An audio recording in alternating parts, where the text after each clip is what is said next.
Bienvenue à l'Observatoire Pierre-Roger à Malargüe dans la Pampa en Argentine. Et aujourd'hui vous allez passer une semaine avec moi pour contrôler les télescopes à fluorescence de l'Observatoire. C'est parti. Wow. Reprenons depuis le début. Salut tout le monde, c'est Sud, je suis doctorant en astroparticules à l'université Paris-Saclay. On s'en va maintenant et je vais essayer d'aller récupérer l'avion. Allez, c'est parti. Ça y est, je suis arrivé à l'aéroport Charles de Gaulle. Là, on va pas tarder à embarquer en vol direction Sao Paulo, c'est 12 heures de vol. On arrive à 5 heures du matin à Sao Paulo, on change de vol avec une correspondance direction Mendoza en Argentine, 4 heures de vol. Et une fois qu'on arrive à Mendoza, on a encore entre 5 et 7 heures de bus pour arriver à Malargüe, là où se situe l'expérience Pierre-Roger, et on continue l'aventure. Mon directeur de thèse et moi-même sommes arrivés à Malargüe. On a fait 28 heures de voyage d'affilée sans arrêt. On sait pas si on va tenir là de 20h jusqu'à 6h du matin. Écoutez, je vous embarque avec moi, direction l'observatoire.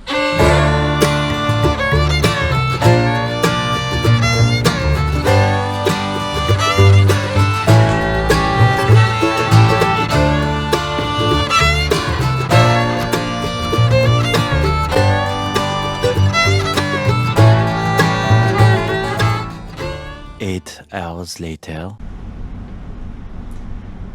Il est actuellement 3h57 heure locale. Je suis complètement claqué, un peu du mal à aligner les mots. On a eu plusieurs problèmes dans le shift, notamment moi qui me suis endormi. On est dans la cuisine de l'observatoire. C'est inédit. Jamais été montré à la télévision. On va finir ce shift, puis après, dodo. 3 days later. On a changé d'hôtel. Il est pas mal.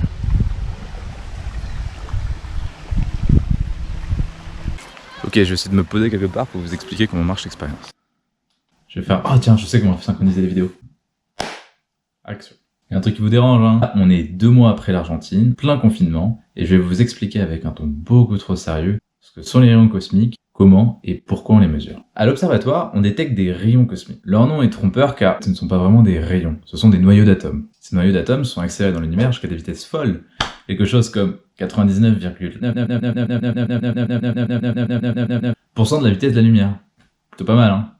Mais alors me direz-vous, quel est le phénomène astrophysique qui peut accélérer des noyaux à des vitesses pareilles? Bah en fait, on ne sait pas trop. Et en plus, ça dépend de l'énergie. Pour vous mettre dans le contexte, prenons un photon, la particule de lumière, émis par le soleil. En moyenne, c'est quelques électronvolts. Si vous allez chez le dentiste et vous passez une radio, ça va être entre quelques centaines à quelques dizaines de milliers d'électronvolts. Les rayons cosmiques, on en reçoit de plein d'énergies différentes. Pour les plus faibles, de 10 puissance 8 à 10 puissance 10 électronvolts. On sait qu'ils viennent d'éruptions solaires. Au-delà de 10 puissance 10 électronvolts, on a de très fortes raisons que ça vient des supernovae. Vous savez sûrement ce que c'est l'explosion d'étoiles massives. Le souci, c'est que les modèles théoriques de supernovae n'arrivent pas à expliquer les rayons cosmiques au-delà de 10 puissance 15 électronvolts. Nous, à l'Observatoire Pierre-Roger, on détecte des rayons cosmiques qui dépassent les 10 puissance 20 électronvolts, soit 100 000 fois plus énergétiques que ce que prédisent les modèles de supernovae. Alors, on se retrouve un peu bloqué. Il faut donc penser à des phénomènes astrophysiques encore plus puissants qu'une supernova. On a quelques indices, mais j'y reviendrai plus tard. Je n'aurai pas le temps d'y revenir, donc si vous avez des questions sur la physique, l'observatoire ou n'importe quoi, posez-les en commentaire, je ferai une FAQ. Au passage, pensez à aimer la vidéo si elle vous plaît, à vous abonner et à me suivre sur le réseau. Allez, bon visionnage. Revenons à nos moutons. L'observatoire a été designé pour détecter des rayons cosmiques au-delà de 10 puissance 7 électronvolts. Je rappelle, un photon du soleil, c'est quelques électronvolts. Vous vous doutez bien qu'un noyau d'atomes qui approche les 10 puissance 20 électronvolts en arrivant dans l'atmosphère, c'est violent. Je pourrais faire une vidéo entière pour expliquer ce concept, mais en simplifiant fortement, les deux noyaux vont rentrer en collision, exploser, les particules issues de cette collision vont faire exploser les noyaux autour, etc., etc., etc. Cette réaction en cascade est appelée une gerbe atmosphérique. Elle va créer des dizaines de milliers de particules. C'est cette gerbe qu'on va essayer de mesurer. Pour s'y faire, on a 2 types d'instruments. Des cuves posées au sol qui vont détecter les particules issues de ces gerbes, et des télescopes qui vont mesurer la lumière. C'est ces télescopes que je vais contrôler durant 2 semaines. Ah bon, ça fait de la lumière? Ouais, les dizaines de milliers de particules de la gerbe vont exciter les atomes et en se désexcitant, émettre de la lumière.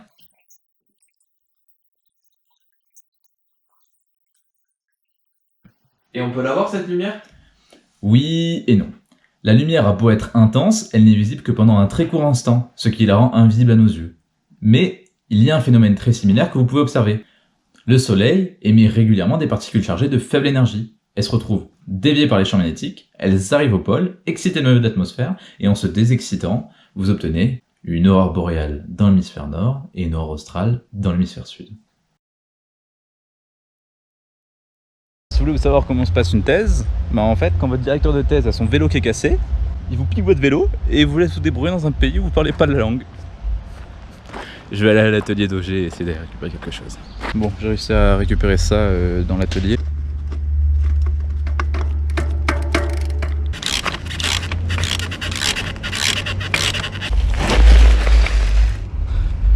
Et pareil. Muchas gracias, si, perfecto. Avant de vous expliquer comment se déroule une nuit d'observation, voici une petite mise en contexte. Ça, c'est une carte de l'observatoire. Chaque point représente une cuve. On en possède 1600 et elles sont espacées de 1,5 km chacune. En tout, on couvre une surface de 30 000 km². Et pour vous donner une idée, la taille de la surface de Paris est de 100 km². Autour, nos télescopes sont répartis sur 4 sites. Coweco, Loma Amalia, Los Morados et Los Leones. Sur chaque site, on a 6 télescopes à fluorescence qui vont détecter les lumières des gerbes. En plus de ces 6 télescopes, il y a une station qu'on appelle LIDAR. Le LIDAR est un système qui comporte un télescope rotatif associé à un laser et qui permet de mesurer les propriétés de l'atmosphère. Et là vous allez me dire, pourquoi vous mesurez l'atmosphère? Car en physique, on doit être le plus précis possible. Et comme l'atmosphère change régulièrement, poussière, humidité, température, aérosol, nuages, etc., il est important pour nous de le connaître en temps réel pour corriger les mesures sur les gerbes. Vous avez dû voir sur la carte qu'il y a une zone un peu particulière, on l'appelle l'infill. Les cuves y sont beaucoup plus rapprochées, ce qui nous permet d'observer les gerbes de plus faible énergie. Dans la même optique, sur le site de Coweco, en plus des télescopes normaux, on a 3 télescopes qui s'appellent HIT, et au lieu d'être horizontal, ils regardent en l'air et ça permet de mesurer les gerbes de plus faible énergie. Durant le shift, mon directeur de thèse et moi-même allons alterner les rôles. Quand je contrôlerai les télescopes à fluorescence, il contrôlera les lidars et réciproquement. On a un peu marre d'être enfermé, du coup je vais faire un tour de vélo dans le désert. C'est parti.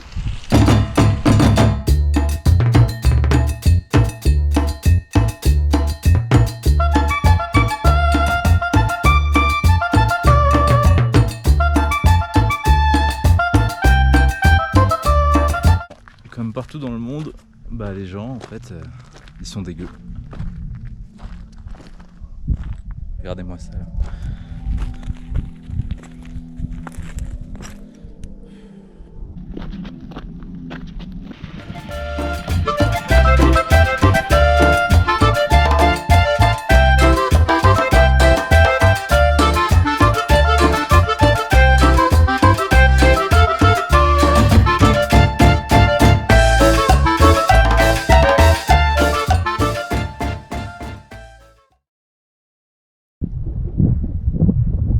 C'est hyper impressionnant. Les feux qu'on voit dans le désert là-bas, des fois c'est les plantes comme dans les dessins animés. Vous savez, l'espèce de boule de plantes mortes qui roulent dans les films de cow-boy. Ils disaient qu'il y avait ça et que des fois ça prenait feu, que ça roulait et que ça propageait le feu ailleurs. Je sais pas si je viens de là ou de là. On tourne vers là-bas. Et maintenant, voilà une visite de la salle de contrôle située à Malargüe, d'où je vais opérer. À l'intérieur de la salle, il y a un sas isolé qui contient tous les ordinateurs qui vont servir à recevoir, trier et enregistrer les données reçues par les 1600 cubes et les 27 télescopes. Ils fonctionnent 7 jours sur 7 et 24 heures sur 24. Plus loin, il y a le poste de commandement. Il y a 2 ordinateurs. Un qui permet de contrôler les lidars et l'autre qui permet de contrôler les télescopes à fluorescence. Au-dessus, il y a un écran de contrôle associé à chaque site d'observation. Et ce petit truc, c'est l'alarme. On a 2 check time error, un sur HIT et l'autre sur Los Leones. Un télescope d'astrophysicien, c'est très simple. C'est un ou des miroirs qui renvoient la lumière sur une ou des caméras. Les caméras transforment la lumière reçue en signal électrique qui est envoyé à des ordinateurs qui vont analyser ce signal et l'enregistrer s'il est intéressant. Voilà à quoi ressemblent les écrans de contrôle. La première zone donne des informations sur ce que voient les caméras de chaque télescope. La seconde zone donne des informations sur le bâtiment. La troisième zone indique si on est actuellement en train d'enregistrer les données ou non. La quatrième zone nous indique la fraction du temps où les télescopes sont allumés. La cinquième zone nous montre si les tirs laser au centre du réseau ont bien été déclenchés et détectés. La sixième zone nous montre combien de rayons cosmiques sont détectés par seconde. Et enfin, la dernière zone nous fait un résumé des derniers enregistrements de données. Ce soir, je m'occupe des télescopes à fluorescence. Première chose à faire, ça va être d'ouvrir un peu la checklist pour savoir ce qu'il y a à faire aujourd'hui. Deuxième chose que je vais faire, c'est ouvrir en fait ce qu'on appelle le e-log, qui va être en fait un outil qui va permettre de rentrer toutes les choses anormales ou toutes les choses que je vais faire durant la nuit. Et ça, c'est hyper important. Ça permet déjà aux suivants de savoir ce qui s'est passé avant, et surtout aux ingénieurs, aux techniciens de connaître les problèmes, de connaître la déroulée du shift, pour derrière pouvoir réparer ou mieux comprendre le détecteur. La troisième étape, ça va être de faire des vérifications. Vérifier que la température soit correcte, vérifier qu'on a accès au télescope, vérifier que les programmes qui sont censés tourner sur les télescopes soient bien lancés, vérifier que l'électronique soit bien connectée. Bref, tout ce genre de choses, ça prend déjà un petit moment. Une fois que ces vérifications sont faites, je vais pouvoir allumer les caméras et attendre qu'elles chauffent.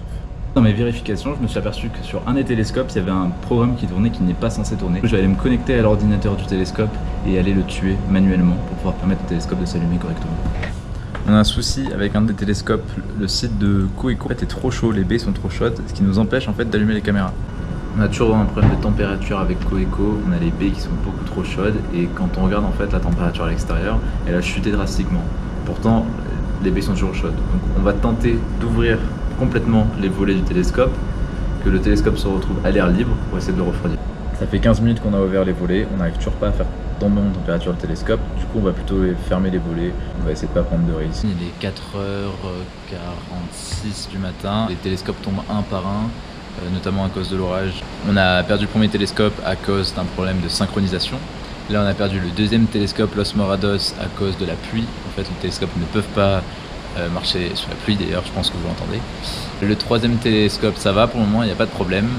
Et le quatrième on a perdu une des baies sur les 6 baies présentes dans le télescope. Donc au fur et à mesure tout descend. Premier télescope, tous les télescopes sont fermés, il est en train de pleuvoir, on a arrêté l'acquisition des données. Deuxième télescope, tout est fermé, il est plus en train de pleuvoir, mais on a quand même arrêté l'acquisition des données. Troisième télescope, on voit que alors on a quelques problèmes au niveau des caméras, elles ont ou pas assez ou trop de coups. Et ça, à mon avis, c'est parce qu'il y en a certaines qui voient des orages en fait et ça les aveugle. Et là, on voit pareil dans le troisième télescope, il y a une des baies qui s'est fermée automatiquement à cause de l'orage. Il est 15h, on est actuellement dans l'observatoire Pierre-Auger et là, on va prendre le pick-up pour partir dans le désert, aller observer les télescopes Coeco et les télescopes HIT. J'ai trop hâte. Allez, c'est parti. Complete de combustible. Perdón, camioneta roja. It's cool actually.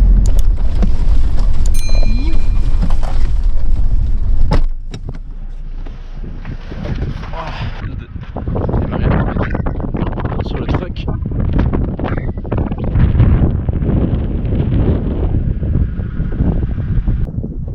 Est-ce que j'ai l'air ridicule avec ce chapeau?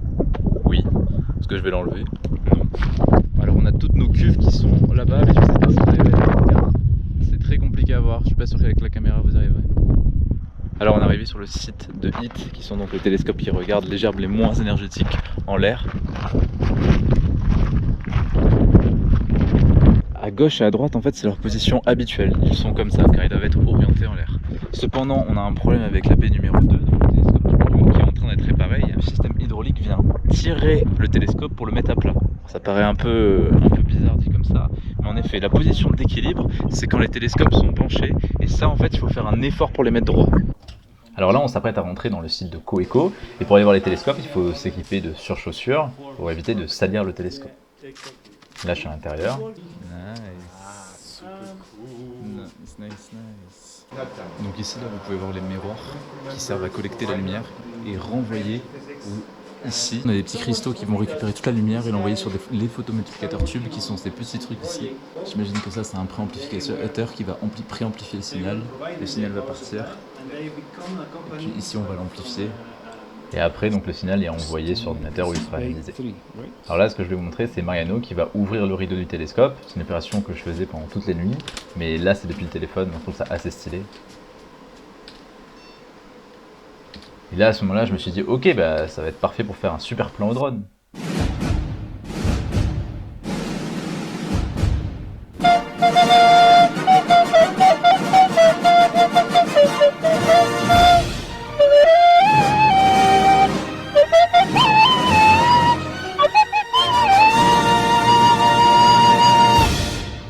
Oui, j'ai réussi à planter mon drone dans le télescope. Du coup, on est parti aller voir le lidar. Là, je m'apprête à rentrer dans la coupole. Alors, le mécanisme que vous voyez là, c'est ce qui permet de stabiliser et puis de déplacer le télescope. En bas à droite, vous avez le laser qui va être tiré et réfléchi sur les nuages, entre autres. Et les miroirs que vous voyez, c'est ce qui va collecter la lumière et l'envoyer à un détecteur qui va nous permettre d'analyser ce signal réfléchi pour savoir s'il y a des nuages ou autre. Pour contrôler le lidar, les étapes sont très similaires à celles du FD. On ouvre la checklist qui va nous indiquer toutes les étapes à suivre durant la nuit et le log qui va nous permettre d'enregistrer toutes les actions effectuées. On est 1 heure avant la prise de données, il est temps de faire chauffer le laser pour le lidar. On voit que le premier laser est en train de chauffer. Donc ce que vous voyez ici, c'est l'intérieur du lidar. Alors je sais que c'est pas forcément évident à se repérer quand on n'a pas l'habitude, mais je vais pouvoir, avec l'écran en dessous, déplacer la caméra à l'intérieur.